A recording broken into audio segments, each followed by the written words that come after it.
ప్రతిఘటన టీవీకి స్వాగతం. క్షణక్షణం మీకోసం. ప్యాకేజీ 6లోని నంది పంప్ హౌస్ నుంచి నీటిని ఎత్తిపోసి కరీంనగర్ జిల్లా రామడుగు మండలంలోని గాయత్రి పంప్ హౌస్కు నీటి ఎత్తిపోతలకు గ్రీన్ సిగ్నల్ ఇచ్చారు.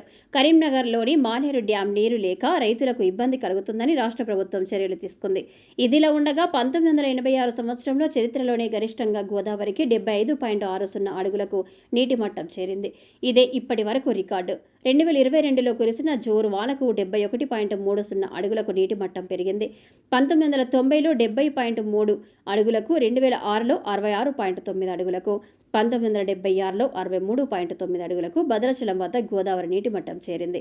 మరోవైపు గోదావరి నీటి మట్టం అంతకంతకు పెరుగుతుండగా తాలిపేరు ప్రాజెక్టులో నీటి మట్టం తగ్గుతుంది. ఎగువ ప్రాంతంలో వర్షాలు తగ్గడంతో వరద ఉధృతి తగ్గుముఖ పడుతుంది.